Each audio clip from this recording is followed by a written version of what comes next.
Welcome to the Indie Opera Podcast.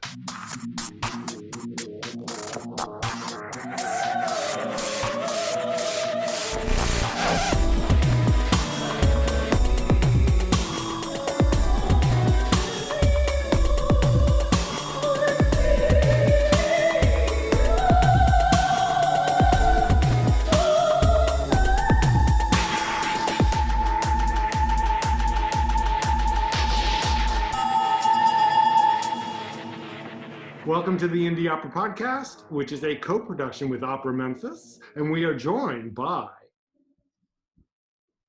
Brooke? This is Brooke. And this is Walker. This is Ned. This is Michael. Great, we did it. Can we do that again? Why? That was really awkward and slow. I can take out the pauses, Okay. All right. or maybe I won't. No, you won't. We are joined by Ned Canty, Director of Opera Memphis since 211.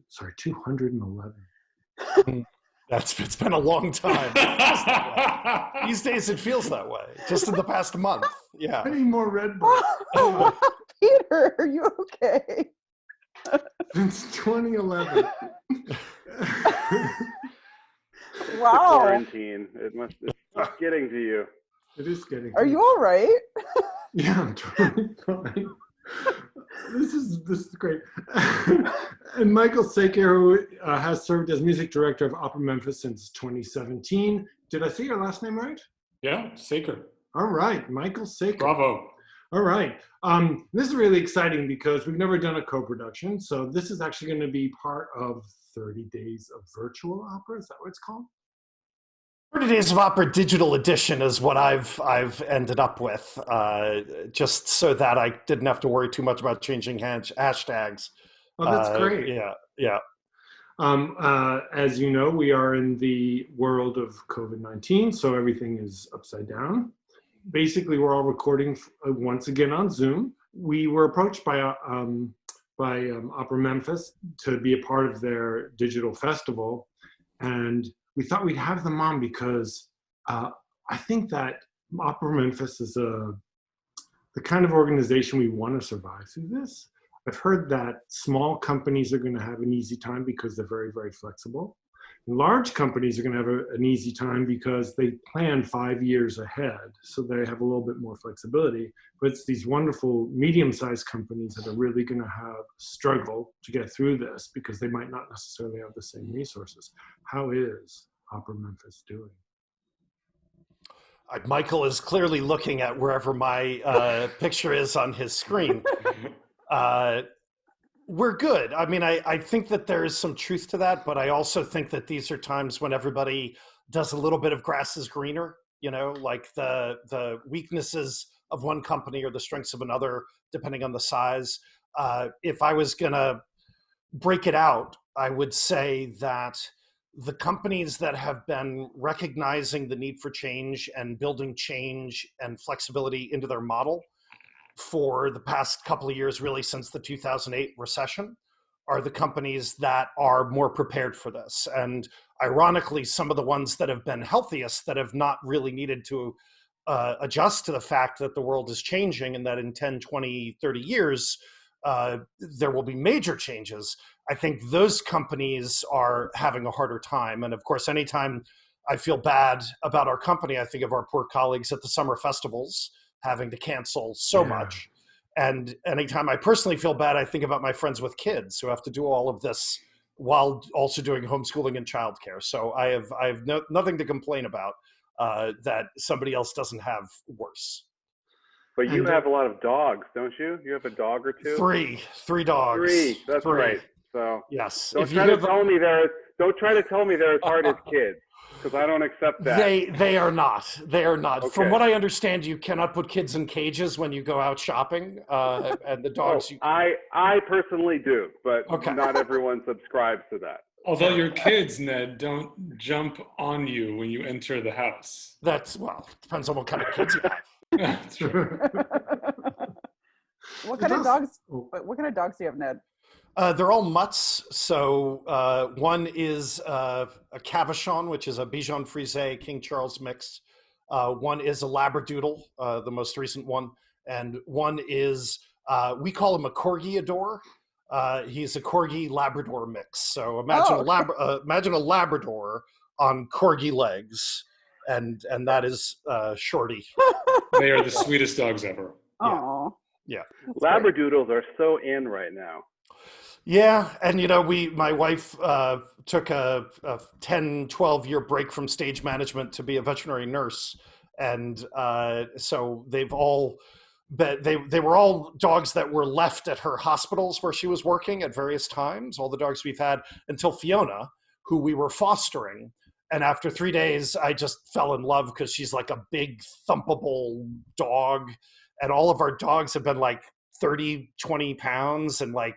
This is a dog. Like, this is a dog when she leans against you, she can knock you over. And I've never had that. So so I just fell in love with her, and we fostered her for a week, and she's a Labradoodle. So of course everybody wanted her.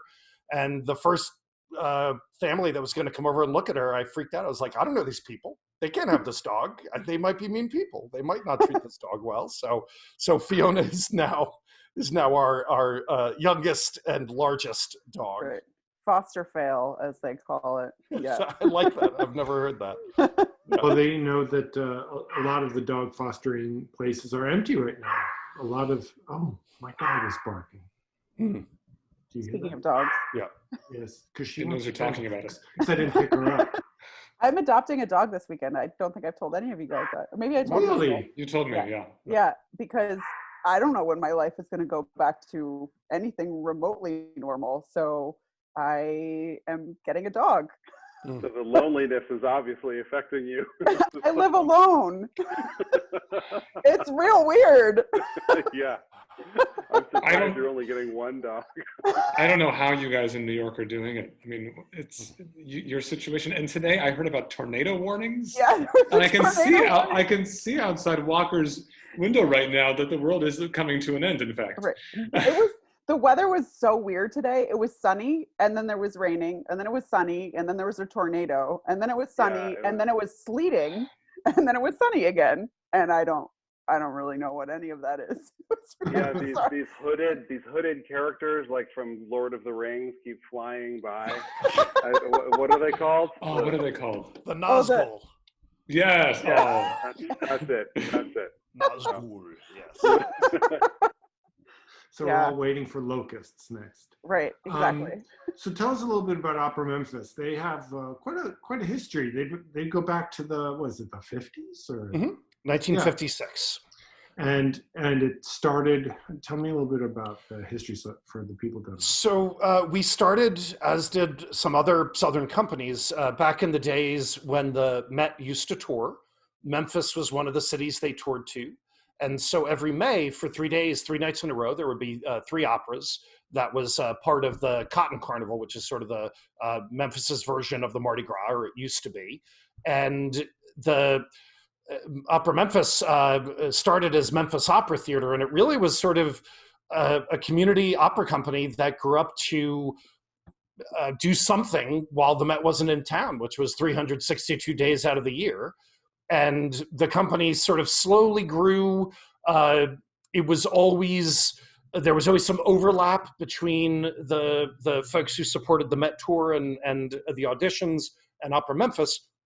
And then in '86, when the Met tour ended, there was a big burst of growth because all of a sudden we were the only game in town. And so although there were some misunderstandings at the time, and as is often the case when something, the Met have been touring for more than a century, so I think that's right, maybe not more than a century, but a long time, even in '86. So we sort of came up, we grew out of the ashes of that, and then 10 years ago they did the HD and the HD broadcasts, and we've started drifting back to living in their shadow again. So what mistakes were made? What did you say? Misunderstandings. Misunderstandings. When something like that happens, anytime an organization goes away, there's money left over. I mean, this happened with New York City Opera. Like, there was all that money that was promised or pledged or whatever. And it's never really simple to know what to do with it, money that was in the endowment or whatever. So when the Met stopped touring, there was money that existed that there was some disagreements over how it should be spent, especially since the Met auditions for this region or district, whichever one is bigger, I can't remember, region, I think, they were in Memphis for a long time. And so some of the money went there. I think in the end, it was just an amicable divorce where all the money was split evenly between 3 different organizations to support opera in 3 different ways. So now you have a season where you do 2 productions plus this 30 days of opera? The 2 productions.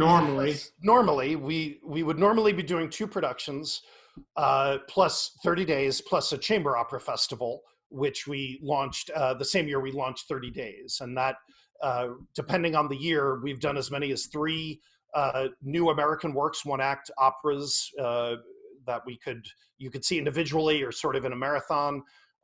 This year, actually, we were doing, it was a pretty lumpy festival in that we were putting most of the resources into production of Così, but then we also had Bastien and Bastien, like very stripped down piano version. And Michael came up with a great Mozart Lost and Found program for like alternate arias, and Mozart After Dark, which was all of the dirty stuff that, that you're not allowed to use that language in polite company. Oh, Michael, Oh. you are a naughty conductor. For those of you who don't know about this, I mean, Mozart himself was the dirty one. And He was. what has not been done enough of, however, is English translations of these dirty German motets that are stunningly beautiful pieces. And I'm just sad that we won't have a chance to do them for a while. And they're not exactly for our internet production during this month. They're not for that. You don't want to be on that part of the internet. Exactly. Yeah. Exactly. So this year, the change has been that the chamber operas were canceled and you're doing a digital 30 days, or did anything else get canceled? I can speak to that and just say that 2 weeks into rehearsal for Così, the city shut down like every other city in the country.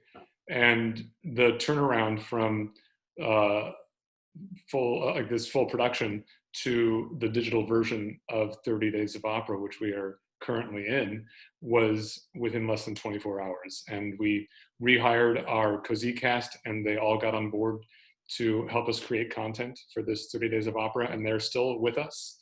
Some of them went home, some of them stuck around Memphis, and also took part in our Sing to Me campaign, which was performances by request before the city truly shut down, and we were able to sing outside of balconies and apartment buildings and homes. We had a lot of positive reception around that.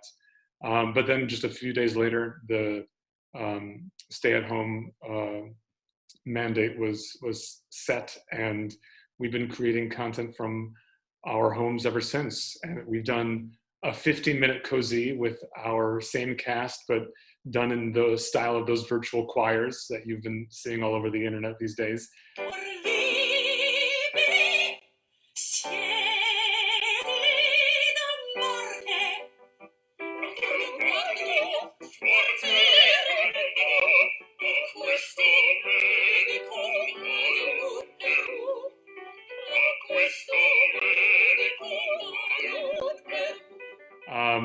And we've done a lot of live events that have, I would say, received the most positive feedback from our audience, including a digital version of Aria Jukebox, which is a tradition that goes back quite a few years in Opera Memphis, where our audience gets to vote on what arias and songs they want to hear. And in this case, they were doing it digitally in the moment, and our singers found out in that moment what our internet audience wanted to hear.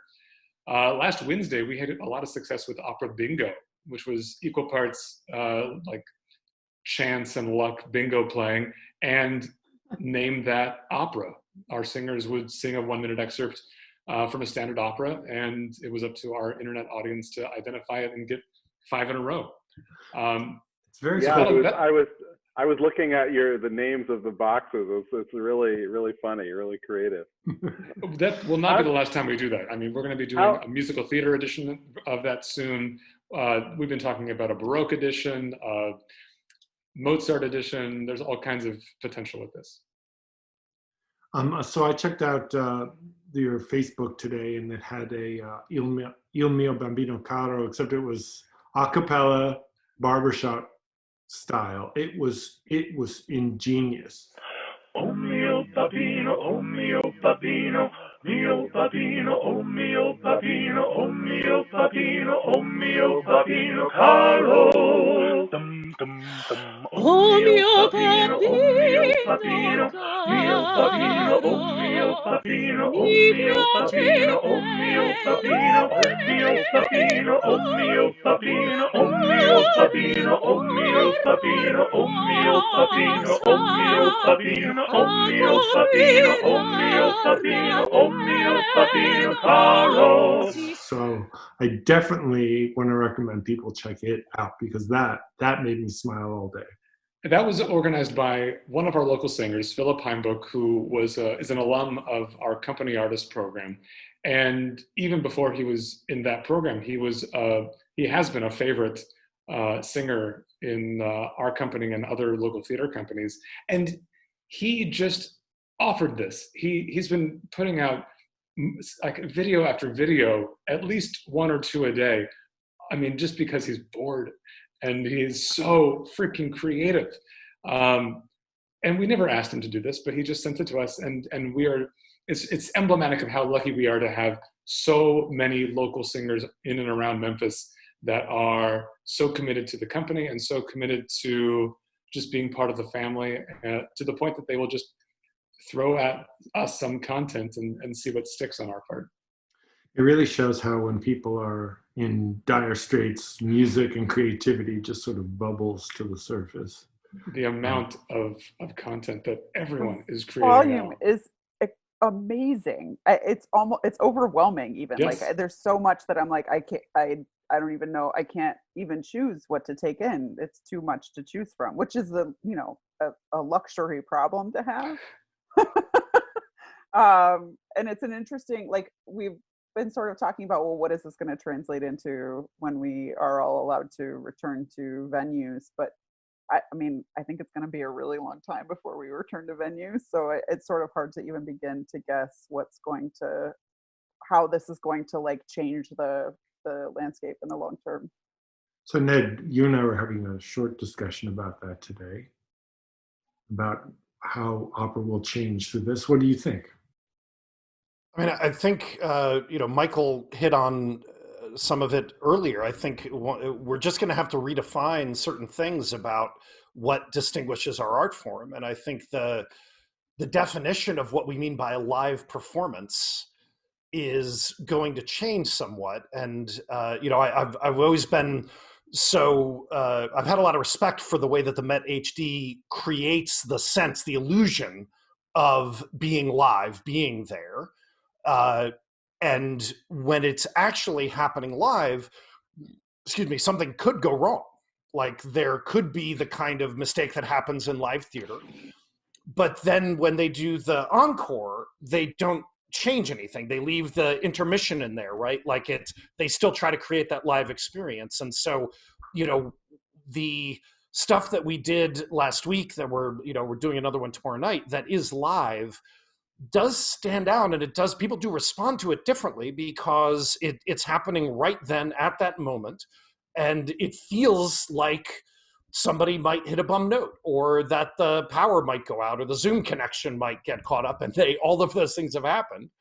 But I do think that sort of analog imperfection is it speaks to something about opera that makes opera and any other live performance that makes it special. Because my fear with all this content was that if we get to a point where it's just stuff that's pre-recorded, that's been sound mixed and balanced and everything, if we're training people to expect perfection, are we just creating a standard none of us will ever live up to again?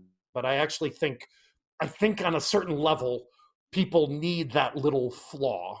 You know, they need that sense of it, or even if it doesn't happen, knowing that it could happen, as opposed to knowing, oh, well, they did 12 takes of this thing, and so it's going to be perfect. It's just a very different feeling. And, you know, I agree with you, Brooke. I don't think we're going to be in theaters anytime soon. And I think our fall show, we are already talking about when do we need to make decisions? We haven't made decisions yet, but when do we need to make them? But I do think there's going to be a very fascinating and fertile space, certainly in a city like Memphis. New York is a little more jam-packed. You know, we actually have more square mileage than New York, all 5 boroughs of New York. Memphis is larger than geographically, but we have less than 1 million people in the city. So it's very spread out. So it's actually it's better for social distancing. So there will be a time when we might not be able to convince people to get into a theater together, but we might be able to perform for them in a parking lot with them in their cars. We might be able to drive a truck up on their block, and we might be able to drive up next to, you know, we did one apartment building, which actually had a remarkably fine acoustic because we were like singing into this wall of an apartment building. And everybody came out on their balconies, you know, 12-story apartment, and they loved it. And, you know, these performances were very short, but there are pieces like, you know, Jake Heggie's At the Statue of Venus, 1 singer, 1 piano, that if we pulled up a piano on a truck with a singer standing next to it, we would be creating something that was pretty close to what Jake had in mind. Now, we can't do that with Aida, but I do think there are a lot of creative people out there. Kamala Sankaram already has done a Zoom opera. So, you know, what is the way that we will creatively respond to all of this stuff for live performance? It's just going to be a completely different business model than everything else we've done. And that's why, you know, for the companies that have been successful and tootling along happily with 3 classic operas a year, they will have more trouble adapting than companies that have already been experimenting with chamber opera, with alternate spaces, with, you know, even just simple pop-ups. At least there's some mentality. So I think it's going to look very different, but it's going to be pretty awesome, whatever it is. There's a lot of operas that take place in gardens, and a lot of very provocative scenes in operas that take place in gardens. And Opera Memphis is the kind of company that already has relationships with 6 gardens, and I mean, professional, like nonprofit organizations that are gardens in the city. Yeah, so we're lucky enough. So you see a La Finta Giardiniera in the future. Yeah. Or the Central Park trilogy. There was one at the Rose, the John Lennon Imagine Rose. I can't remember the name of it now, but like that's opera set in a park. Yeah. There's The Zoo by Sullivan before Gilbert, set in a zoo. You know, there's it's just a matter of finding the damn things. Right. But people are going to be hungry for them. You know, people are going to take. People were so hungry for live singing when we went out a couple of weeks ago before we had to stop. And, you know, once it gets lifted and people could leave, but they still can't gather, like that is the period that I think is going to be the longest period with all of this. And that's what we're trying to figure out. How does opera work in that world in Memphis during that era? Yeah. How do you generate all of these ideas, you know, for different projects and different? Do you sort of brainstorm as a group, or do each of you just throw out ideas? Because it seems like there's so many great ideas coming out. How do you get them all to come out? I would say that Ned has promoted an environment where ideas are welcome, and Ned, you are an idea machine. Ideation is your strength for sure. He's just saying I don't know how to execute on anything. That's not what I'm saying.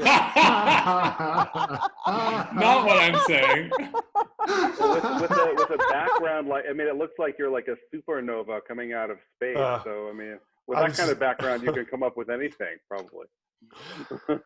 I think it is making sure that everybody. I also think that we've been trying to make this a time when every member of the staff, almost all of whom have some sort of creative life, gets to do something. So Shirley Hill, our community, she does box office and community engagement, and it sings in our chorus. But she did this very, very cool playlist for Easter because she also does church music, has her whole life. So, Bethania Beret, our McLeaf Fellow in Directing, has done a lot of Spanish language programming. So just trying to get people, the trick is to find something that a person is passionate about making that particular content, because if they really want to make it, even if it's imperfect, it will be good and it will be authentic.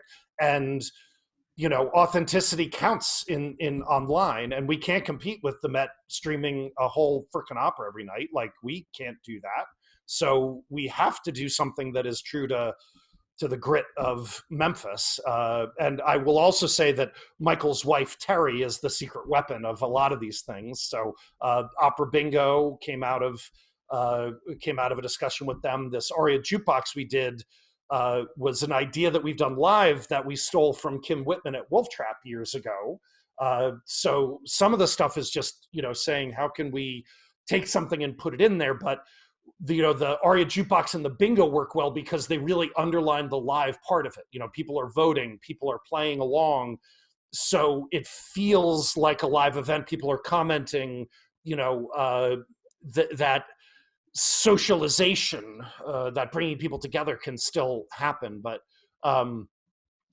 the idea, I've been accused of being a spaghetti cannon, which is both good and bad. You just shoot it all on the wall and see what sticks. And 30 Days of Opera started as, in part, a way of taking the lean startup model or the design mentality or whatever, like do a lot of small things, see if any of them work, and if they do, put in more resources, and if they don't, just never talk about them again. So we've had a ton of failures. There's a lot of stuff we've done that was terrible that nobody watched. We just then never did it again and tried to learn from it and focus on the things like Terry's ideas that are terrific.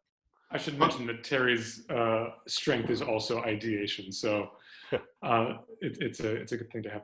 But I also want to mention that there have been so many ideas for this month that we're going to be continuing on every Wednesday for the summer, presenting some kind of live event, and so it's definitely something to watch out for going forward.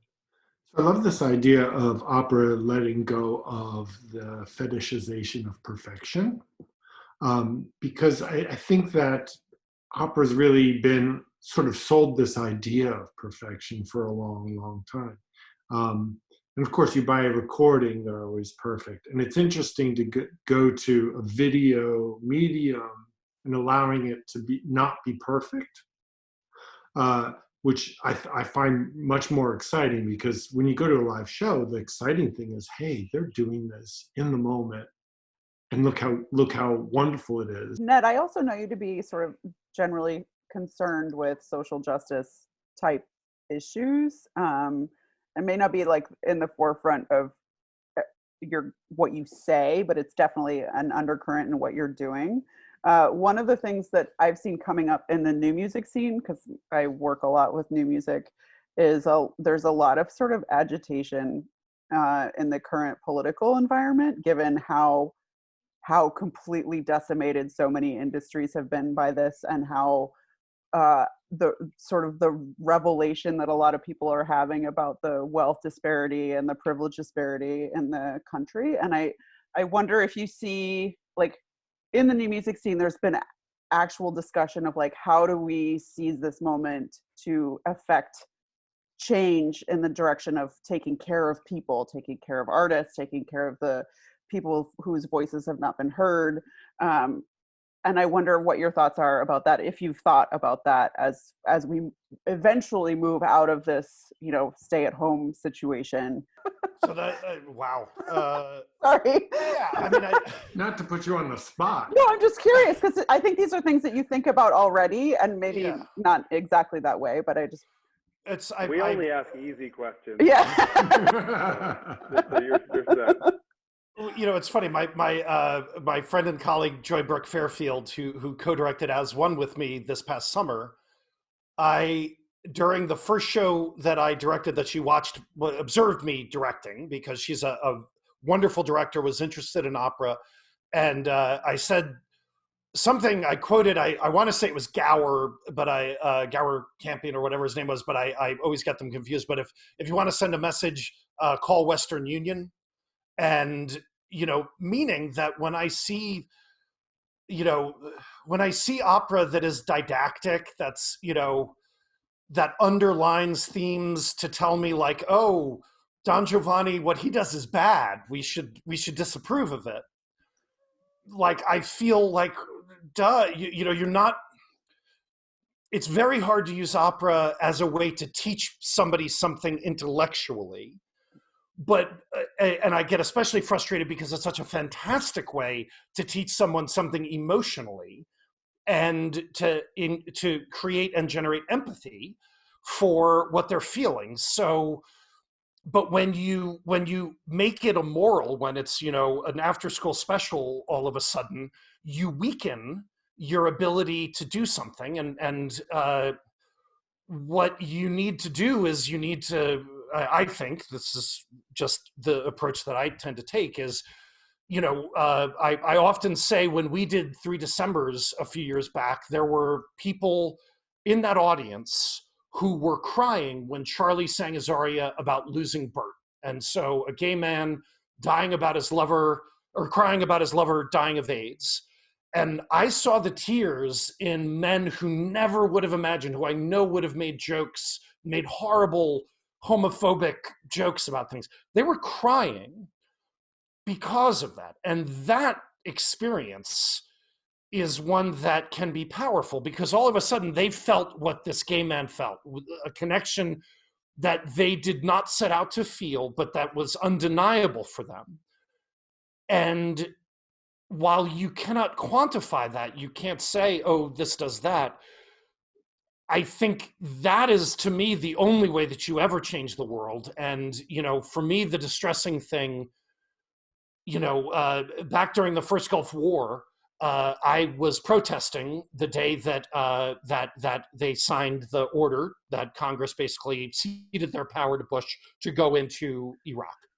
And I was there. I was in college in DC at the time, and I was on the streets protesting, partly because of my beliefs, partly because there was a girl in my dorm who was a library science major. It was just so adorable, and she was going. So it was both.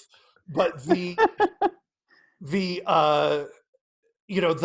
was a counter protest from the Young Americans for Freedom. I don't know if they still exist, but I went over because I was fascinated, by these counter protesters, and they were yelling and chanting and just frothing. I just walked over and I started talking to them and saying well, what do you mean by that? Why do you think, just asking them questions. And, they were just starting to calm down, and the suspicion in their eyes was just starting to go away when some old hippie came over, thrilled that the youth were protesting again, started eavesdropping on what they were saying, and then just started saying, yeah, well, what about this and what about that? And immediately their guard went right back up and they started yelling at this guy. And I'm there in the middle, having almost reached these guys who were my age, who were counter protesting a peace protest. It just was, I did not understand it. So I needed to understand them. And this guy ruined it. The yelling ruined it. And we are living in an era where all people are doing is yelling. So the opera that will change things is the opera that allows someone who has never felt hungry to understand emotionally what it means to be hungry, or to watch your child be hungry and not be able to feed them. My father was a psychologist, And he said, who knows how true this is, but he said that the reason he became a psychologist was in high school he read Les Miserables, the novel. And when the bishop gives Valjean the silver, does not send him to jail, says, no, take this and go. He didn't understand how anybody could do something so good, so selfless, because that had not been his life growing up. He had a very difficult childhood. And it got him fascinated by human psychology, human motivation. So that kind of empathy, trying to understand what a Valjean feels when his sister's child is starving to death. That is how art can change these things. And that's how art, by choosing to focus on stories that kind of story that allows people to understand each other better, obviously that is a political act and it's a political choice. But I don't consider it like agitprop or political theater. So like when I hear a word like agitating, I immediately get on guard, because I don't know that, on the one hand, I understand exactly what you mean and I back it, like I have those beliefs. And I would say I'm very proud of my board that when we told them we're going to pay every artist their full salary and we will figure out how to make value out of it later. Every single member of the board said, yes, that is the thing that you need to do. You need to take care of these artists. And I'm deeply proud of them. So, in terms of compensation, oh boy, I've stayed up more nights. The next year was the year we were going to start tagging. Visiting artist compensation was going to be tagged to my salary on a daily basis. So an artist coming in to sing a role would get for that role the same daily salary that I got. So next year was going to be the year we started that. And then, I don't know if you've heard. So other than saying we will not ask anybody to work for free, we are going to pay everybody something, and also saying that we're going to pay some fancy schmancy singer who maybe I know from years ago in Curtis who does something for us is going to get paid the same as our chorister who is making his dog sing Mozart, with an app. And so it's happening. Yeah. It's happening. Yeah, That's I mean, amazing. those are the two choices we made. Everybody gets paid. Everybody gets paid the same. That's great. I think that's part of it. Like the conversations that I hear are, obviously the content of the art and the way in which you convey a message can be effective or ineffective. And I agree with you completely that moralizing and beating somebody over the head with an idea is almost never effective. Yeah. Speaking to the humanity in people, I think also being a role model for how to run an organization and how to compensate your employees in whatever field, whatever industry you're in, is also deeply meaningful. There's something very revolutionary about treating your employees well, which should not be revolutionary. And I don't mean like not just like everywhere. In this country, And I think like everybody was sort of like skating by well enough until this happened, or not everybody, but a lot of people were skating by well enough until this happened, and then suddenly it became clear that like, oh no, we don't treat people well. Like we consistently do not treat people well, and so looking for opportunities to fix that problem as an institution, and not just in the art that you produce, but in the way that you treat the people you're working with. I think that's deeply meaningful.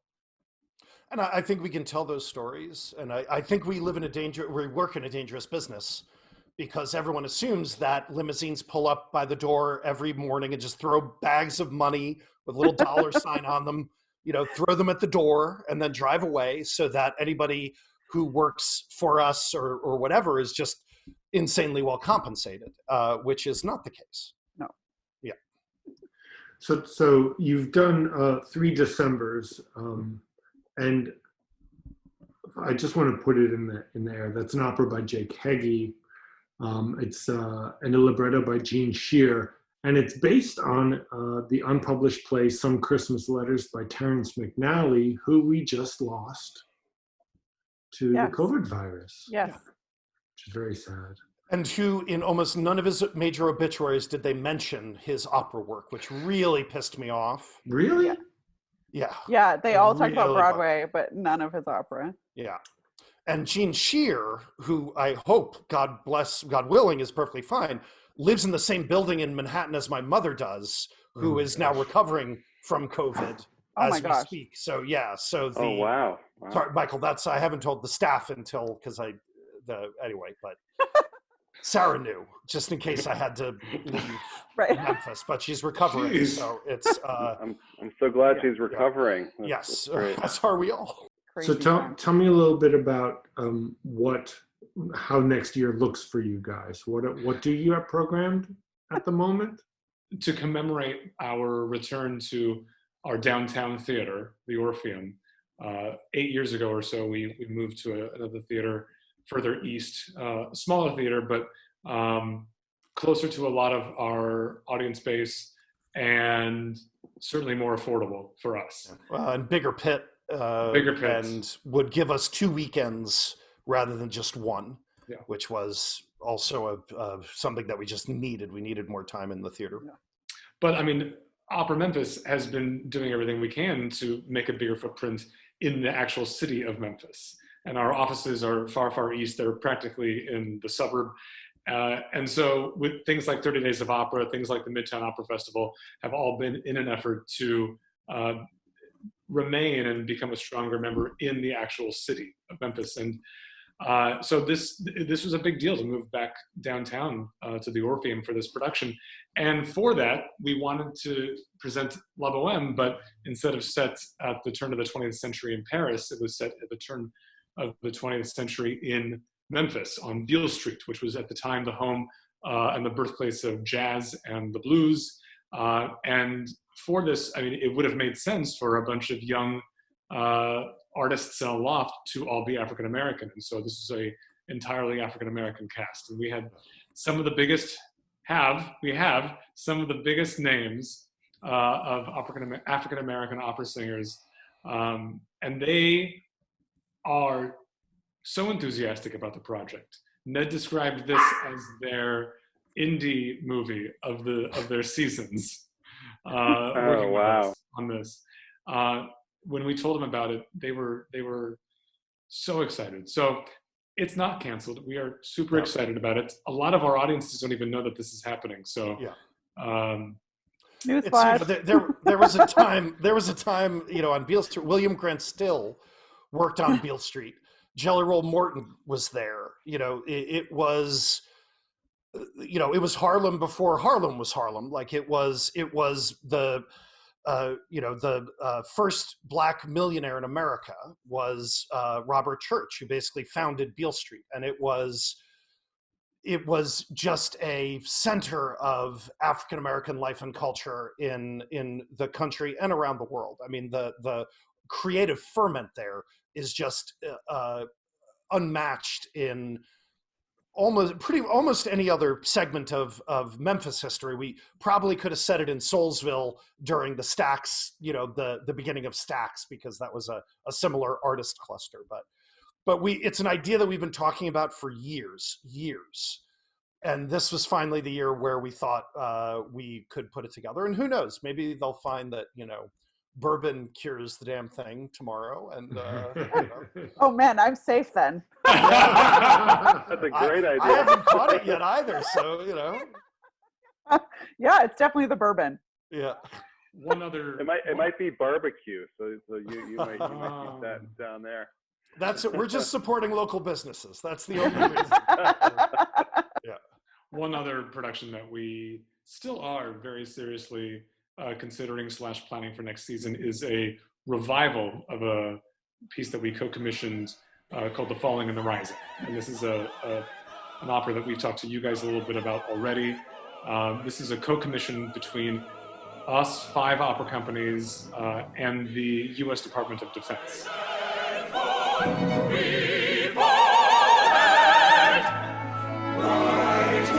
It's nothing else.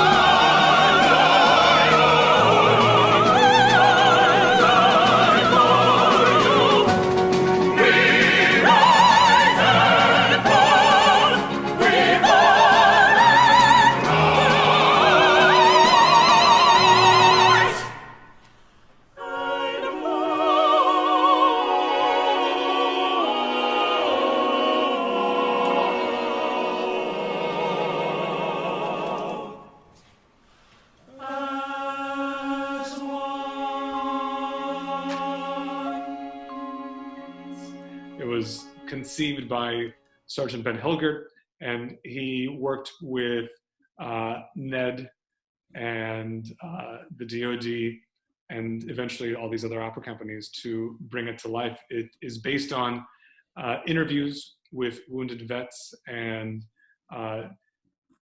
librettist, Memphis based, well, formerly Memphis based, but the Memphian librettist and playwright Jerry Dye wrote the libretto for it, and Zach Redler wrote the music.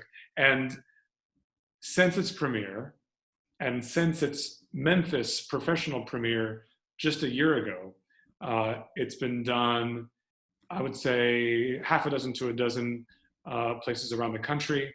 It was supposed to be done by San Diego Opera next month.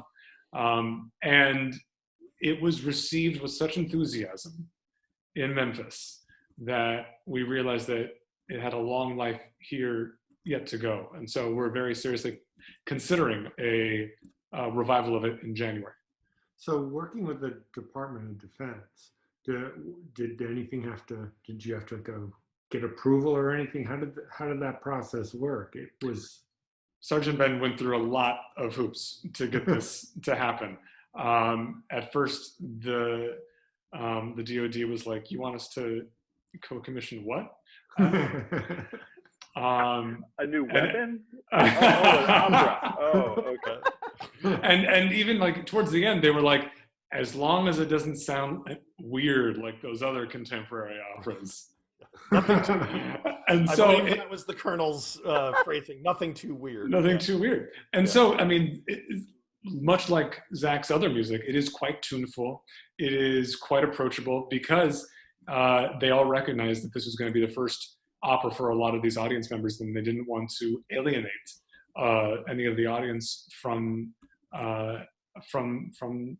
what it's like to be a service member. And that's the value of the piece, is that, just like Ned was talking about, it opens people up to this world that they had not yet considered. I mean, the statistic that we keep talking about is after World War II, 20% of Americans had some kind of family connection to a serving member of the military, and today it is less than 0.5%, and that is a dangerous statistic.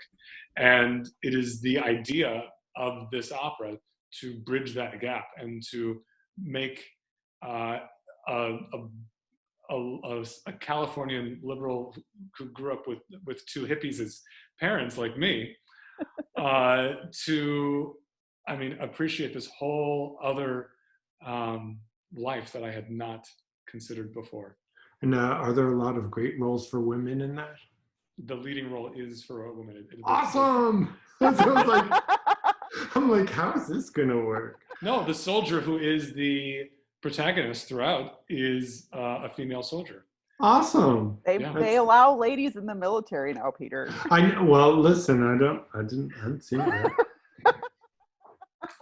You're going to be seeing a lot of it because, I mean, As One, Laura Kaminsky and Kim Reed's and Mark Campbell's As One is the most performed American opera. It is among the top 10 operas performed in America.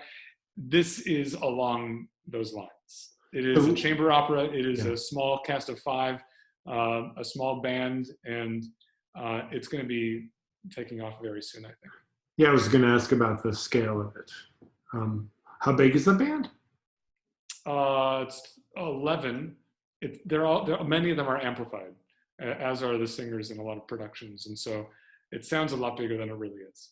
Tell us a little bit about the story. So the female soldier in the first scene, in one of the most heartbreaking scenes in all of contemporary opera, is recording a Skype message to her daughter back home on her 13th birthday. It is, I mean, it gets the tears going immediately, and then they don't stop for 75 minutes. So soon after that scene, she is injured and it goes into a forced coma. And over the course of the rest of the opera, she has these interactions with other veterans, other military in her subconscious. And it was the interviews that Zach and Jerry had with currently serving and retired military that formed the basis for those scenes. So there are a lot of direct quotes from those scenes, and the realness of the opera is just so apparent because it's based on real life testimony. And who were the 5 opera companies that co-commissioned it? It was premiered in Fort Worth. Fort Worth Opera was originally a co-commission, and then it was premiered at Texas Christian University. Texas Christian. It's been done since by Seattle Opera, where Ned and I also conducted and directed it. San Diego Opera, Arizona Opera, and I'm forgetting one. The last one is Siegel Music Colony, who have also presented it. So, Darren Keith Woods, when he was at Fort Worth, was original co-commissioner, and then when he left, took it with him to Siegel, but also did it at Texas Christian, where it had its academic and Army debut. And what was sort of the seed, the germ that started that? So we did in 2014, we did 4 short operas that were all based on oral histories of the Sears Crosstown building, which was a 1.5 million square foot abandoned like back when Sears and Roebuck did mail order. We were one of the larger facilities in America where all of these packages were processed and sent out. And then when it shut down, it had just been abandoned for years, just hollowed out wreck. But it was interesting because sort of like the old Grand Central Station radio show, everybody in Memphis had a story about this one building. Like everybody passed through it at some point. So we did these 4 short operas. Zach composed one, the opera link that I sent you of this 18-minute piece was Jerry did the words and Zach did the music for that one. And at the Opera America conference in DC, whenever that was, 2015 maybe, we did a selection from one of these short operas. And when Ben Hilgert, who was in the audience, heard about it, he thought, well, this is the kind of project we need, something that, is very, and those projects were 1 or 2 singers, 1 to 4 instruments. If it's 1 instrument, it can't be a piano. So you could have soprano and tuba, but not soprano and piano.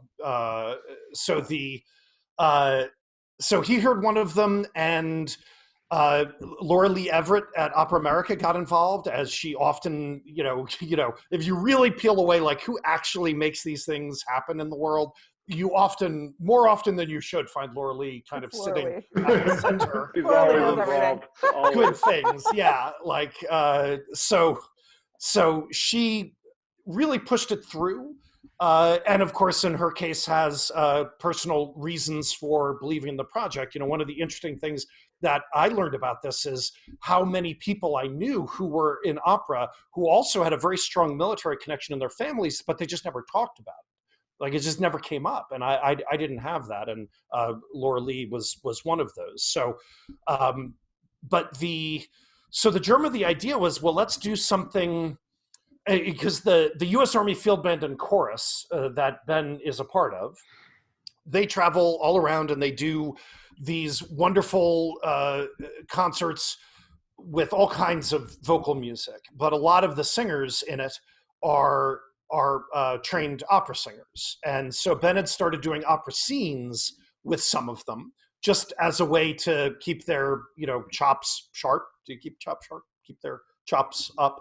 So he started doing these opera scenes, and the idea was to create a piece that could be done as a full opera, or you could excerpt any of these 15, 20-minute monologues, essentially monodramas. You could excerpt them and do just one of them, or just a choral piece from it. In the end, I think it works. They started out that way, and then they just started adding more interweaving of the scenes over the course of time. The very first workshop was very episodic, and that was changed. I don't know that I agree with that change in the end, but that was changed. So that was sort of the germ of the structure of the piece. And then, Jerry Dye, as a playwright, he ran an opera company or the theater company in Memphis that did two things. They adapted Southern works of literature, and they did oral shows based on oral history, and it was a company of actors. So he was used to collaboration. He was used to someone saying, that doesn't feel right when I say it. What if it was X? So, he had a lot of humility, and he just had a way of listening to people and asking questions in a way that is both incredibly intimate, but also non-threatening. So people open up and they say these things, and he hones in, he just zeroes in on poetry of everyday speech. He will find something that someone says that any other person would think, well, that person doesn't use proper grammar. He will find that, and he will hear the poetry in it in such a way that a composer can look at it and say, oh God, yeah, of course, that's how people talk. That is something, that's the poetry of human speech. So he just listened, and all this stuff emerged from it. He just found their spirit and their poetry, and brought it out for someone like Zach to set to music. It's really amazing. It really is. Working on that piece, I didn't get through a single rehearsal without crying, a single performance without crying. I mean, it just was a wreck. And our chorus was a chorus of active and retired military who, you talk about the perfection thing. Did they sound as good, quote, air quotes here, as good as our usual chorus, professionally trained? Well, no, but that's not the question. Right. When a guy who fought at the Battle of the Bulge walks on stage and sings in the chorus, the idea of vocal excellence is completely beside the point, because what you're experiencing is something so much more moving and powerful, and so much more meaningful, both to the people in the audience and to them. I mean, the biggest thing I took away from it was a reminder of how powerful opera, theater, all of this can be for the participants if they're not jaded pros who have to worry about paying their rent doing this, where they can find this joy, this adrenaline in it that I haven't felt since high school. Like, that actually was a huge point of learning for me in terms of the power of what we do and what the world is going to look like after all of this, because we're all talking about the power of getting together, this need for connection. Community chorus, like the stuff they've been doing in Brighton, England, I'm very interested in how to make something like that work in meaningful ways that are safe, but bring people together like that. So it is an astounding work. It's the proudest. I'm more proud to have been a part of that piece than anything else in my career, by far. The clip we shared with you from that show is the end of the opera that features that military chorus, so you can hear them for yourselves. It reminds me actually of the on-site production of Amal, which also uses like a chorus made up of people who used to be like customers of the food bank that they perform in. And also there was a production of Fidelio by Heartbeat, where they used a chorus of men who were in jail, and they filmed them and prisons all across the world and then compiled this into like one audio. So instead of having a course, and that stuff, I mean, it breaks your heart open in a way that hearing the Met Chorus, who is amazing, can't. It's just it's a totally different experience. So yeah, I get that. Yeah, Are there a lot of vets and military in Memphis? Is that a big segment of the population? We've got a really big naval base here, just a little bit north of the city. But also just as you go further back, I mean, the draft only stopped in the 70s or 80s. So, we had a lot of guys from Vietnam, but we had a retired 2-star Air National Guard general who was singing next to a guy who had been a tank mechanic in Vietnam, who had experienced homelessness, who had experienced, real rough times. And, what's fascinating about it, what I took away, like Michael, I didn't have a lot of experience. What's fascinating about it is that the Army is something that cuts across every part of the American demographic, the way that sports does. It touches on people regardless of race, background, ethnicity. It is one of the equalizing and democratizing forces in American life. And while there are some issues and problems with the fact that we are asking a volunteer army to make sacrifices that we don't fully understand, that is a problem.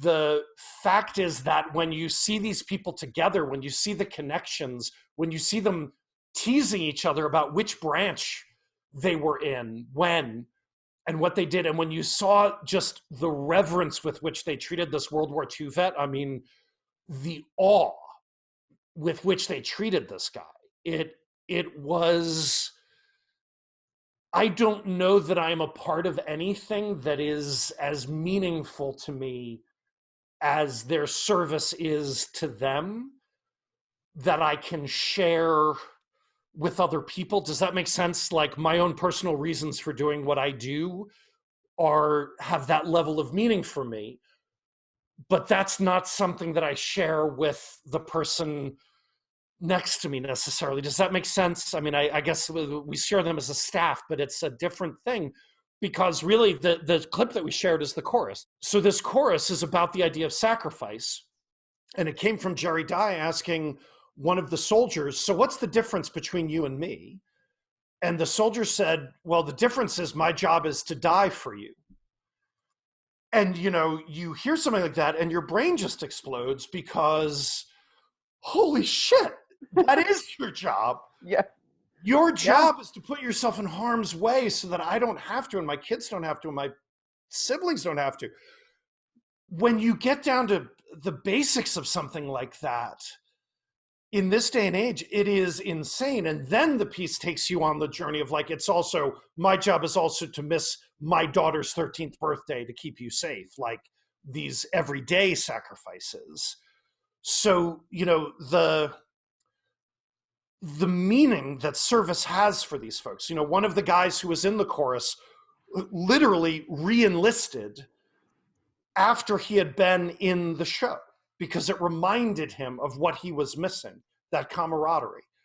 And, when you hear stories about retired medical military being called on to rejoin, to re-enlist, to help with this current crisis, it is no surprise to me that they lined up in massive numbers, because sacrifice is a part of their lives. And if this is me, the hippy dippy, airy fairy, liberal bleeding heart speaking here for a moment, if there is something good that can come out of this, it's that this is the first time in my memory that I have been asked to make a personal sacrifice for someone I've never met. I have never been asked that as an American, ever, in my almost 50 years of life. And I am right now, and I'm happy to do it. I think if all of us can come out of this having made sacrifices for each other, that is the thing that can potentially get us past this incredibly divisive rhetorical moment where we've discovered these, these tools, these social media tools that are the equivalent of giving a nuclear bomb to a toddler in terms of the sheer irresponsibility with which we have used them to sow division and discord in our country. So this is what we need to get us past that. We need to sacrifice for each other, and we need to sacrifice for people who we disagree with. We need to make a sacrifice for some doofus who doesn't believe in whatever, and they need to make a sacrifice for some bleeding heart snowflake liberal, who, I think if we can do that and come out of it, I think we have a moment to hate each other less. Which, if there is a political choice with any of the stuff we're doing, it is how can opera be a tool in this very small way in this city to teach us how to hate each other just a little bit less. And if we could do that, I will die happy. A word that sort of jumped out at me while you were speaking was connection. And I think it's amazing because I think that opera used to make a connection to its audiences. When you hear Va Pensiero really connected with the Italian audiences. And then we ended up having this culture, this museum aesthetic. We've been trying very hard to make the connection for people, updating things, trying to do things to make the connections because of the museum aesthetic. What you're doing is creating works that actually connect directly with an audience because you're talking about their lives and the connections are being made because they're part of the process. I find that's very inspirational for me.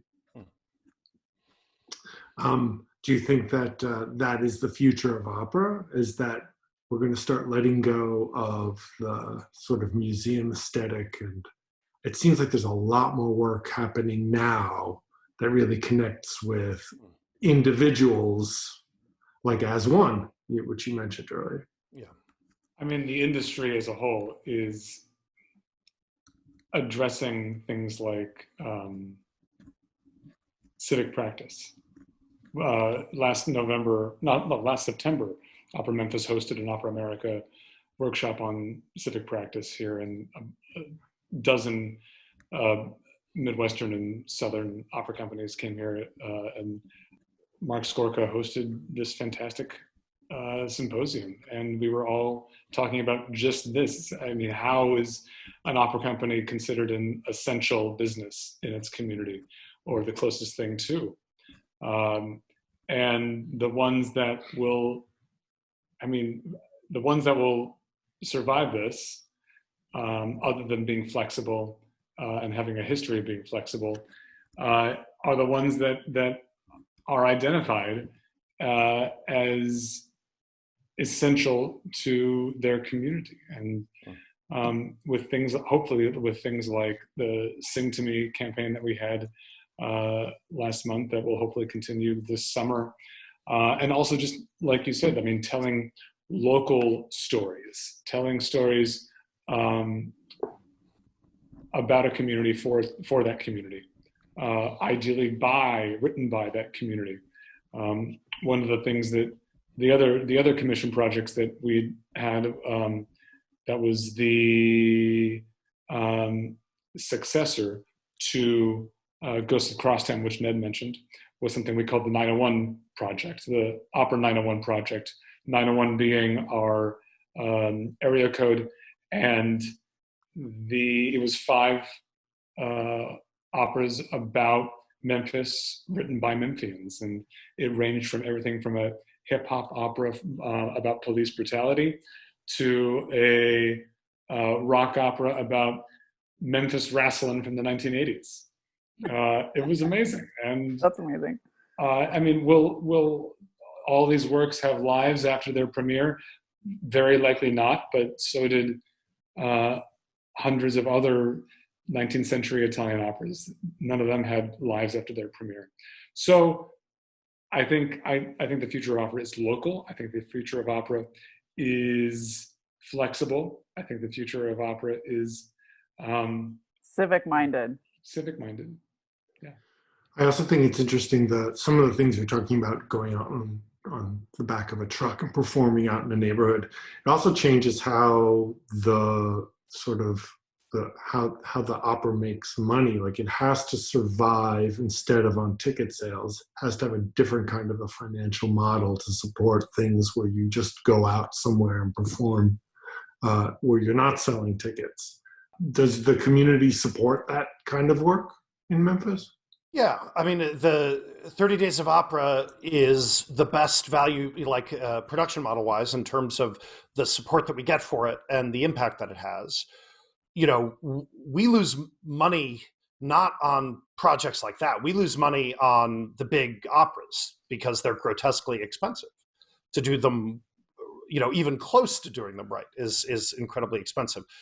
When we launched 30 Days, the idea of it being free was very important. And you know, Joe Papp, when he set up Shakespeare in the Park, he refused to charge anything. The difference between charging people a quarter and charging people nothing to him was all the difference in the world. And they seem to have done okay with Shakespeare in the Park. And you know, we don't have the kind of wealth that New York does. But we don't need to, because we're not trying to do Shakespeare in the Park. We're trying to do our version of it, the thing that is meaningful to us. And, you know, Peter, you and I talked about this a little bit earlier on the prep call, but in 20 years, you'll be able to put on your virtual reality helmet and your haptic, you know, suit with, nanomotors, and your body and mind will think you are sitting at the Met in your favorite seats, and the algorithm that you are watching, the computer program, will be showing you your favorite opera at the tempo you love with all of your favorite singers from history. So Paula singing with Jamie Barton, singing with, you know, whoever. At the tempo you love. Tempo you love. You know, it is. And they'll be in whatever period you wanted. And directors will not direct shows. They will come up with concepts that they will program in for, you know, the unexpected things. So that's going to happen. If it takes 20 years, I will be surprised. Like, that is the future. I had a friend do a concert in Minecraft last weekend. Did you really? Yeah. Oh, how cool. I actually talked about doing that. I didn't know you could do that in Minecraft. Yeah. So I'll send you some info. I'll connect you, because I think it's amazing and bizarre and surreal, but like, why not make use of this technology when we don't have any other way to connect? Yeah. And it's, you know, so if that is going to be the future, then on the one hand, it means that anybody anywhere can create some of this stuff, be involved in some of it. But it also means that our value proposition really can't be Madame Butterfly. It can't be La Boheme, because we will no longer be able to say, well, come see it live and support us, because, you know, the Met HD, I think that the quality of the singers we bring in here, the quality of hearing opera live with people, I still think that is better, what you get here. The difference is the Met HD reminded people what a $2 million set looks like. And that is something that we can't compete on. Right. So we can compete on people, but we can't compete on stuff. Right. You know, the Met's got stuff, and so you've got to stop them from seeing Met HD. You've got to get that out of the theaters. Well, I mean, if the history of your company started with the Met passing through, they sort of ignited the fire. Yeah. I'm hoping that the Met HD will do that for people as well. I do think that it's reaching people who live way out there, who haven't had a chance to see those kind of productions. I'm hoping that that's the kind of sort of passion it's igniting. I mean, my dad could go see it in Rutland, Vermont, so that was, you know, that was good. He couldn't see Grand Opera in Rutland, or any opera really in Rutland, Vermont, when he was living there. So, yeah. I was curious, through the 30 Days of Opera, you must be gaining a lot of new opera fans. I mean, some people are coming over to your camp. They might be going to see the big operas. So where do they want opera to go? Like, are they taking you in a new direction, the new audiences that you've garnered in the last few years? we've learned a ton. I think, one of the biggest lessons, and we learned it pretty early on, was that an unserved, untapped market in Memphis was families with kids. And so trying to create operatic experiences that you could take your kids to, where you wouldn't worry about, having to leave if they got finicky, like it couldn't be too expensive. There had to be other kids in the audience so that it wouldn't be just your kid misbehaving. They needed to be short. They needed to be at specific times. So we learned a lot from that. One of the big things, when we started 30 Days, I would say was at least 50% guerrilla marketing and like 40% rebranding, because our company's brand was just in the toilet when I got here. The goal was to get them to buy a ticket, right? Like that was how we defined success. I think over time, we really have changed that. And the biggest thing we've learned is that there is a value to somebody just hearing a single aria in a coffee shop. And the hunger that creates might be eventually to go and see Bohème or The Falling and the Rising. That's great, and we should cultivate that. But it might also be to go and see, a sing-along of Moulin Rouge, or to see Les Mis somewhere, or to go to a cabaret performance of a Craigslist leader. And that we need to be thinking about what sorts of options, what sort of once they've dipped a toe into the pond, we need to make sure that there is not like only a deep end and only a high dive. We need to make sure that we are looking after them across a full spectrum. So I think that is like the bigger lesson. And every year, every iteration, this one included, involves trying to figure out what is the sweet spot, what is the combination of things that will give a meaningful experience to people that will make them want to come back for more, and make people who want Memphians to have meaningful experiences, make them support it. Because, I'll use AutoZone as an example, a Fortune 500 corporation set in Memphis that gives more percentage-wise, as a Fortune 500, just puts every other company in America to shame in terms of what they do for their local community arts-wise.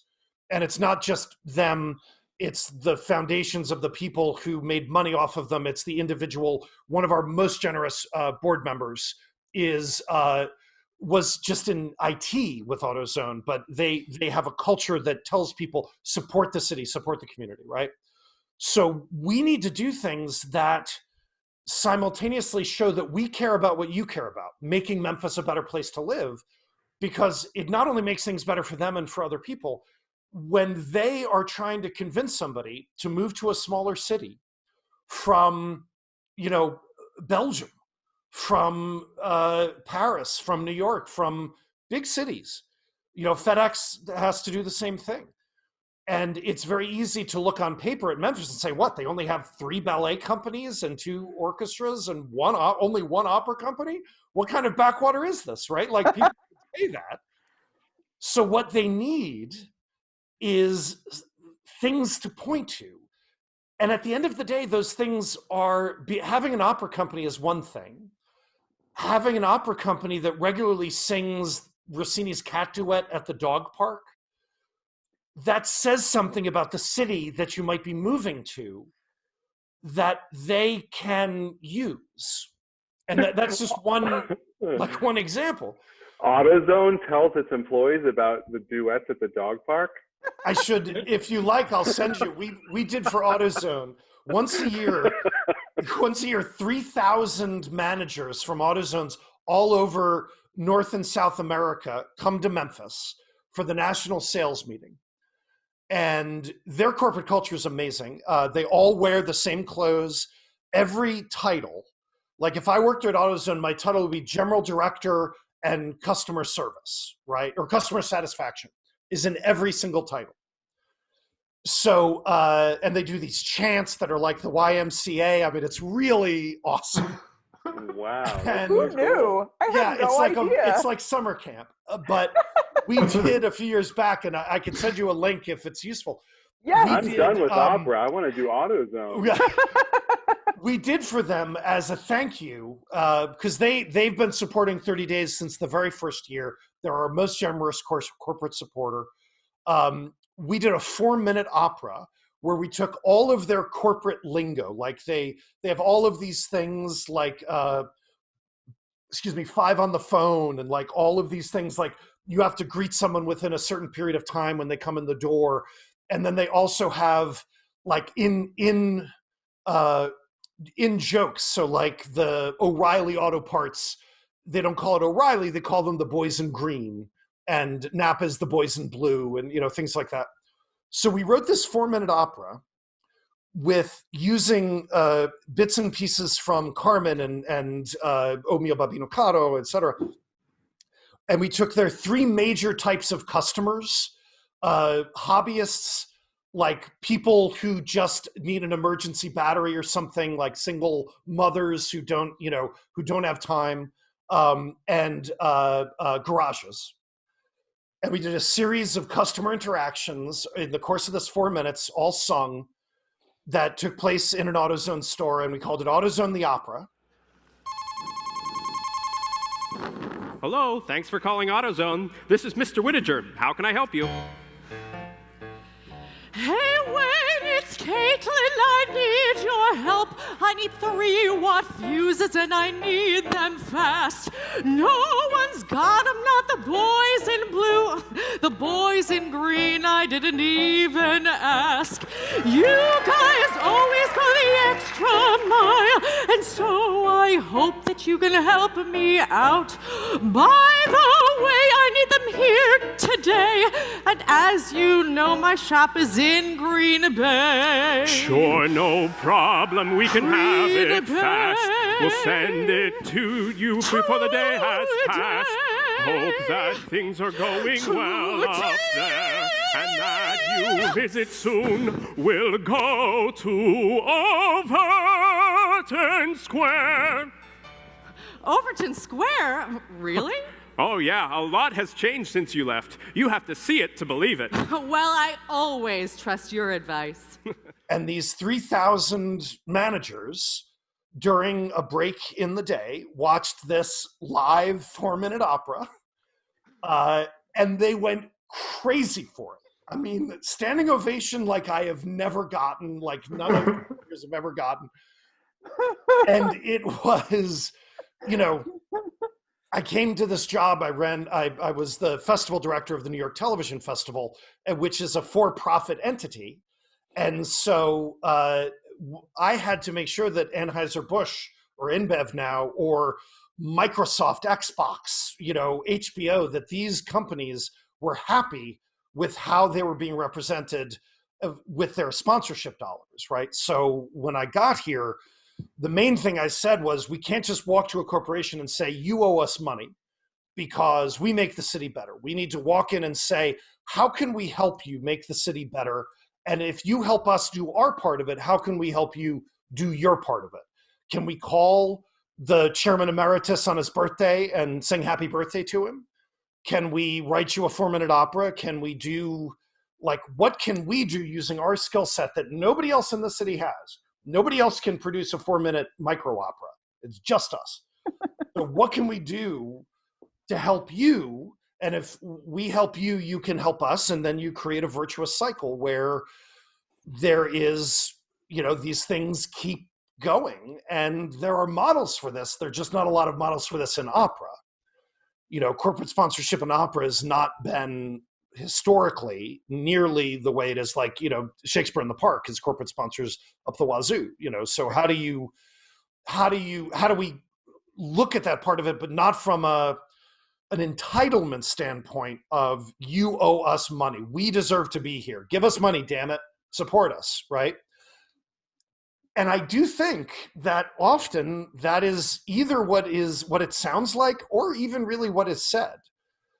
And it is all the stuff we were talking about earlier, Brooke, it's a two-way street.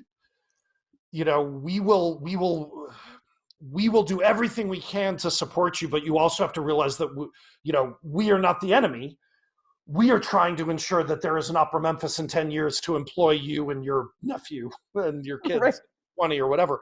Right. Same thing with corporate stuff. Like, we need to go in and have an honest conversation that says, if you don't see the value in what we're doing, what would you see value in? And be open to them answering that question. And sometimes that you say, well, I guess I don't think there's anything we could do there. But Michael, a few years back, wrote an amazing commercial to the tune of Nessun Dorma that was about the introduction and rollout of free ATMs at Evolve Bank and Trust. And it was amazing. It's all a virtuous circle. And, Mark Skorka years ago asked the thought question of the Opera America Strategy Committee. What if in 15 years, there were only 5 cities in America, 5 companies in 5 different cities that did live opera? Every other opera company went out of business. But every one of those 5 companies did very high quality live broadcasts. And as a result of them, 20% of Americans saw an opera in the course of a year rather than 3. Is that a good thing or a bad thing? Discuss. It's interesting because while you were saying all this, I kept saying, okay, so you've changed what success is probably for your opera company. That when you came in, you sort of redefined what that meant. Well, there are two ways of measuring the success of a life. One is, what have you done and accomplished, and are you dead yet? So there is at least one way in which we've been very successful in that here we are. I don't know, Michael, I've been talking way too much. You should, I would just say that everything we've talked about tonight is evidence of what we've done. I think that everything from The Falling and the Rising to AutoZone the Opera and this potential this is future production of Bohème. And I'm sure it sounds like you've completely changed what the opera company originally had as its mission and sort of set up a whole new ethic. Ned, there are those statistics about the number of people we've reached out with 30 Days of Opera. We have a lot of numbers. We have a lot of statistics. I try to go by I believe it was Timothy O'Leary's rule in St. Louis, which was no numbers without stories, no stories without numbers. So while I have in my heart a number of anecdotal things that happened during 30 days, we do have a lot of metrics, and some of them are just we have clickers. Like, there are events where my thumb hurts because we're basically clicking who are all the people who can hear what we are singing. And we try to be very transparent about, this is the number of everybody who heard us sing. This is the engagement level, which is sort of like an impression in social media. It's a very weak statistic. But those numbers are in the hundreds of thousands, right? So because we sing at street fairs and festivals, and we wander around, trolley night downtown, which is like a big art walk. So we reach so many people. Those experiences, those interactions have meaning. And then at the other end of that, in terms of the impact specifically of 30 days, at the other end of that, we have with every year we have these coupons that we give out at every 30 days performance. And if you have never been to an opera before, you get 50% off your first opera. And it could be any opera in the season. So we have over 1,000 people over the years who have come to their first opera using one of those tickets. So we have those statistics. We push that less these days, in part because when it started, we really pushed them because that was the only metric of success that we were placing value on. I think the bigger challenge has been, how do we define the middle ground successes? And we've had to be creative in that. And my inspiration a lot of my inspiration comes from a gentleman named, I'm going to get his, Fred Siebert, I believe is his last name. He was the first marketing director for MTV. And he did a lot with the TV festival when I was there. He was very involved in early web TV. Frederator Studios still has done a lot of the best animated content online. So Fred told a story to us about when MTV started out, there were no Nielsen ratings for cable. So they have this MTV thing and they know that people are excited and they know that people are watching, but there's no way to measure it. And so they're trying to sell advertising and nobody knows how do you measure, you don't have a rating. So they did a thing where they sent postcards, I think through Rolling Stone. Basically they did a contest where you had to mail in a postcard to win tickets to Aerosmith. I can't remember the band. They took all of these physical postcards and they put them in mail sacks. And like in Miracle on 34th Street, when advertisers would say, well, how do you know people are watching? They would have people bring in these sacks of postcards and dump them on the table and say, these are all the people who entered. And even though the actual physical numbers were probably lower than these people would think, the sheer theater of it was something that moved people. And so in the first 3 years of 30 days, every tweet, Facebook post, every social media interaction, I took a screenshot of. And after 3 years, I forced a poor group of interns to print out every single one of them and to literally tape them together. And so what we had was something that looked like a register roll in a cash in an adding machine. And when I went to the Getty Foundation, also was a very kind sponsor through their innovation grants. When I went to an Opera America conference and I gave a report on what we had done during 30 days, what was the impact, we took this roll and I stood on the podium, and I believe it was Michael Morey Tapestry. Thank you. Tapestry New Opera Theatre in Toronto, who I invited. He came and he pulled all the way to the other end of the conference room and into the hallway this list of every tweet. What is the actual meaning of that? I have no idea. I can't tell you. Other than that, there was a lot of tweets. A lot of people tweeted and Facebooked about this thing. That much I know. What is the value of them? What does it mean? No idea. But I can tell you that Fred got people to advertise. And we got people to support this idea because the only way to find accurate measurements for it is to believe in it enough to do it and to get people to believe in it and support it enough to make it happen. And beyond all of it, to have a strong belief in its value and its worth, which I do. So I can tell somebody, I may not be able to tell you that this is worth $70, but I know it's worth something. And I'm betting it's worth $150. So why don't you give me 25 and let's start there and see where we can go. And if you agree with me that it's worth 150, great, write another check. And you make me want to yell, I believe. You're like the Santa Claus of opera. I mean, I'm going to use that, Ned. Certainly the amount of weight I've gained since, I've gained enough weight in Memphis that I'm a much more believable Santa Claus. Oh, Tennessee and their food is dangerous, man. Yeah.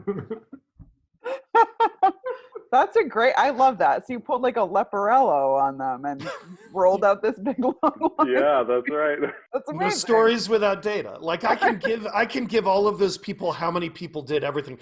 And the interesting thing is I've been thinking about that a ton because now we're in a situation, all of us, what is a Facebook view of digital content worth? How does that stack up with anything? What's an engagement? What is a share worth? What is a comment worth? What does that mean when we go and try to talk to people about, look at what we did? We've got tens of thousands of views. I don't know what that means yet. I hope to sooner rather than later, but we're not making money off of them. So what does it mean other than that I know it's an inherent good and I know we have to do it, and I'm glad people are watching, and I hope more watch in the future. Like, that's what I know. Well, So, it's pure potential in a way. I mean, it's buzz. And then when you have buzz, you can take it to another level. You can go further. Yeah. So yeah, I think it's just like, it's just simmering energy that's just waiting for you to do more for them. You know? I like that simmering energy. I like that. Yeah. Yeah. It's Santa's cauldron, if you will. Yes. Does Santa have a cauldron? Walker, No, but you might be so mixing confusing metaphors. I threw it in there. I was just mixing two different supernatural characters. Yes. Yeah, I mean, your enthusiasm for the work that you're doing is infectious, and I think, I mean, I think all of us who are a part of the podcast care very deeply about the industry as a whole, and so we try hard. When we have people on representing companies, we try to share ideas that various companies are doing in order to promote the industry and the art form in general. So you have some amazing ideas. So I hope some of your colleagues are listening and maybe can can use some of it for their own community, because every city's its own. What works in Memphis is not necessarily going to work in Dayton, Ohio, right? It's not the same town, so they have a different challenge. But to view those challenges as opportunities is, I mean, we're in another challenge too. We're a global pandemic that, to view it as, it sounds awful to call it an opportunity, but in a way it's forcing us to innovate. And that is that's human nature, is to innovate in the face of a challenge. So the only real sin with this whole thing is going to be if we don't take advantage of, if we don't fully explore while we can to just try to wait it out or whatever. I think that's the only unforgivable sin in all of this. But and I should say again, like we've done some pretty cool and fun things here, and a couple of them I will happily take credit for, but without the ability to steal from David Devan in Philadelphia, without the advice of him and Darren Keith Woods at Fort Worth, all of these other companies that when I started in 2011 were already just, a lot of the ideas are stolen from people who were doing web TV startups on, doing, shows on a shoestring when I was running the TV festival, like watching how much these people were able to get done, how they had a favor economy in LA and New York, where it's like, well, I'll do the boom operator for your show and you'll run sound for my show because really you want to direct and I want to write. And eventually something happens. So like all of those things, all of those ideas, it's all stolen. It's all one big pot of ideas that we're all drawing from. So yeah, I mean, it's I'm happily going to steal anything that people do that works. I'm going to steal it. I support that. As do I, and vice versa. Yeah, absolutely. Well, this has really been a pleasure having you guys on. It gives me such ideas. Now I want my own opera company. Well, you have Nioa. I want to steal all his ideas, though. They could, yeah. Awesome. Well, we are doing something similar. We are doing the New York Virtual Opera Fest. So please check out the New York Virtual Opera Fest on nyoperafest.com. And where can they find out more information about Opera Memphis? operamemphis.org, although right now our Facebook page is a hotbed of activity. Everything that goes up on our Facebook page also shows up on our YouTube page, but a lot of the conversations and sharing is happening on Facebook, which is facebook.com/operamemphis. And if you go to our website, you can sign up for our newsletter, which pretty soon we will, our marketing and communications director quit the same week we canceled the show, but it had been in the works for weeks, like well before any of this happened. So it wasn't in response to it. It just means that we're all we haven't sent out a news blast or an e-blast in a little bit longer than usual because we're all trying to learn how to make Facebook Live work in conjunction with Zoom without any training. You and the entire world. We're all like, what is happening? Well, the Facebook page is really thriving. Yeah. Like I said. There's so much going on, so that's a great place to start. Yeah, so much to see there.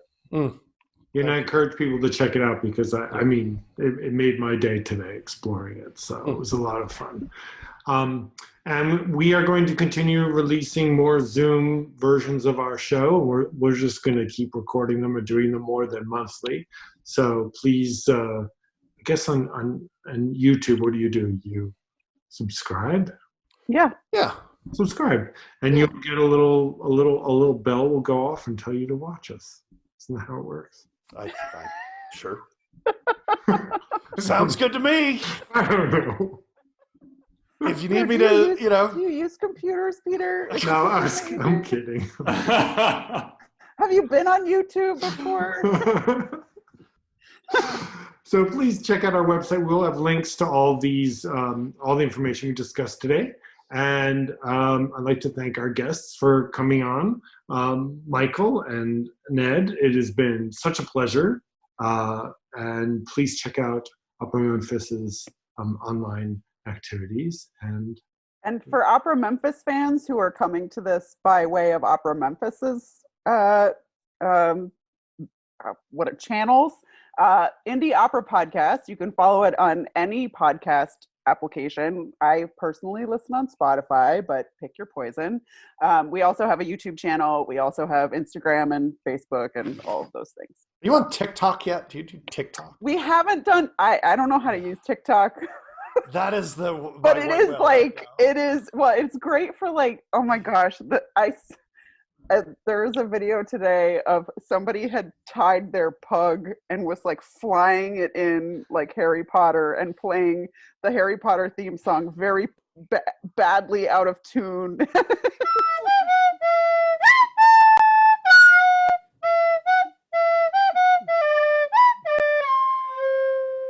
Flying in front, and I was like, "Oh my god, that's the best thing I've ever seen." I'll send it to all y'all. Please. The So craziest ones are always of animals for some reason. It's so good. Well, have you seen Hiffy, our hedgehog opera? The trailer is dropped. Yeah.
Behind the scenes, Hiffy. I mean, I know some of you worked with Hiffy, Mr. Hiffy the Hedgehog, earlier in his career.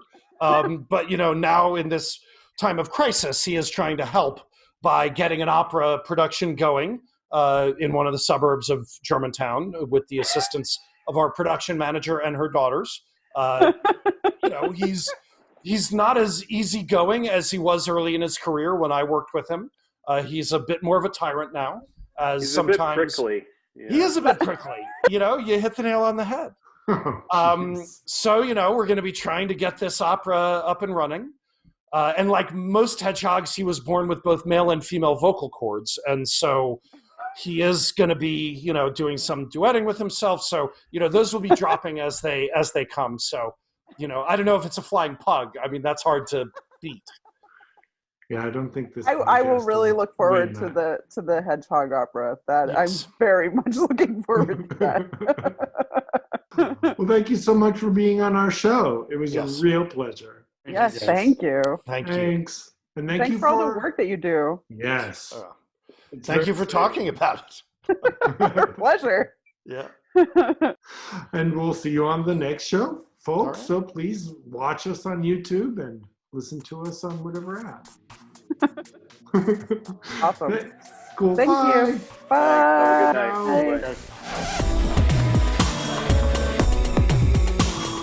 This episode of the Indie Opera Podcast was a co-production with Opera Memphis and was recorded on Zoom with co-hosts Peter Zepp, Brooke Larimer, and Walker Lewis, and with special guests Ned Canty and Michael Sakir. Our show is created with the support of associate producer Chuck Sachs and Rosha Kriyan, who created our theme music. This episode was edited by me, Peter Zepp. Thank you for watching.